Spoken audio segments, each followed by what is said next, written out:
Hi, Nick Farrow again with another English Discovery lesson. This lesson is in two parts and it looks at the best ways for us to express our intentions, our plans. There are several ways to talk about the future and we are going to look at some of these choices. But first, 2 points. Sometimes you will need some time to read or think about some of the questions in this class. At those times, I will suggest that you pause the video. And now, maybe you need to pause to check these vocabulary words that I will be using in the lesson.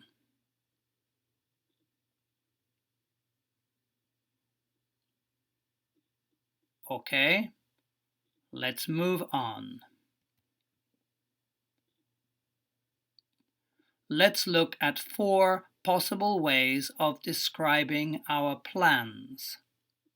Most people know the expression will plus verb.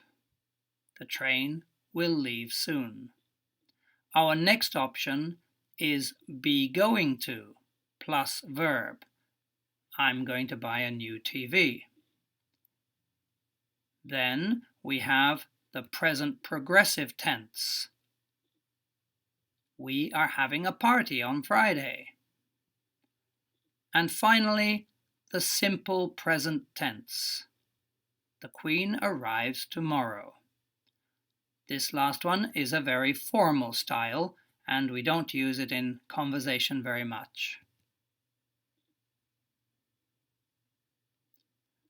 This lesson focuses on the contrast between will plus verb and be going to plus verb.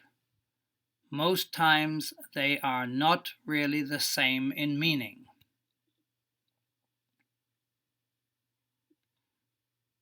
Okay, so how do we express whether our plans are fixed or not so sure? Let's look at some examples to discover how will plus verb and be going to plus verb work differently.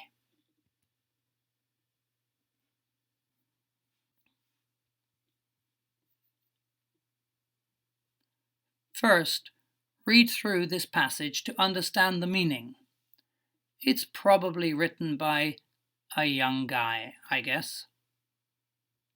Then read it again to look for the will plus verb pattern and the be going to plus verb pattern. You will need to pause the video while you read through everything. Okay, let's see the 2 patterns highlighted. And the question now is, what is the difference in meaning between these 2 forms? Clearly, they are both about the person's plan, but the nuance changes when we use the different grammar forms. The next slide will explain this point.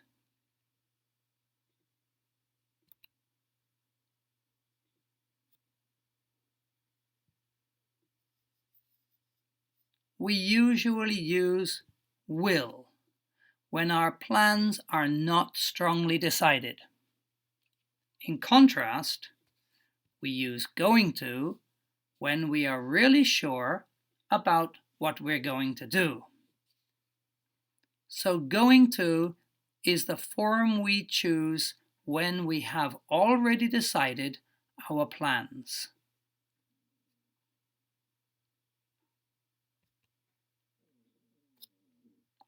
Okay, on the next slide is a page from a diary or maybe somebody's blog. You will see that the writer is a little bit strange. Read it once for meaning. This is important. Here it is. Pause the video while you read.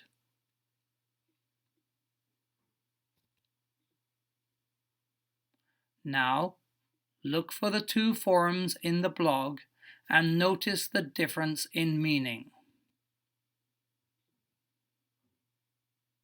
Again, pause the video while you read. You'll see that the first paragraph only sets up the situation, but the language point we are interested in is in the second and third paragraphs. Can you see the difference in the uses or in the nuances of these two grammar forms? You should notice that will plus verb is often used with expressions such as I hope or I think, and with if. These all mean that he is uncertain. The other actions, such as buying a suit and getting a haircut, are all things that this person has already decided to do. These plans are fixed, so he uses be going to plus verb. That was the same with the other story about going for a drink as well.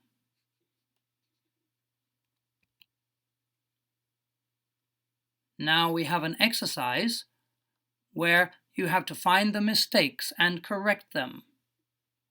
All this person's plans have been expressed in the same will plus verb pattern, but some of the examples are not correct. Please check to see which ones you think are right and which are wrong, remembering that going to is the plan that's very sure. The next slide will show you the answers. Pause the video if you need to now.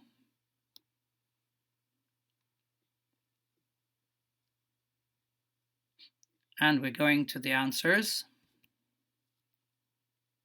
Here we have the mistakes in red and the correct uses in green. The first sentence is very clear. The plans are already made and fixed, so it should be, I am going to go camping. It's the same for buying a tent and food. But what they will wear is not sure. It depends on the weather, if it's cold or hot. About beer, he writes, of course, so it's fixed. And taking the train and going hiking are the main events. They're fixed. He should use going to plus verb. But if they will get tired or not is not so sure, so will is good for stop and eat. They have a fixed plan to go fishing in the river. Going to is the correct choice here. All the other cases are not sure, so will is the better choice.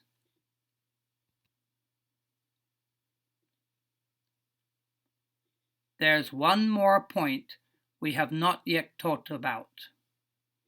In conversation, it is normal in many situations to use the present progressive form instead of be going to plus verb. It is often used for our intentions at a very clear point in the near future. I'm going to leave tomorrow, or I'm leaving tomorrow. Both exactly the same meaning. But I'm leaving tomorrow is a little shorter and easier to say, so many people will say that. Here's another example. What are you doing after class? I'm going to Starbucks. It's a near future plan, very specific time. So as your conversational English gets better, you should feel free to use this style too. So that's it for this part of the lesson. The next part will explain another and very important difference in meaning. Thanks for listening.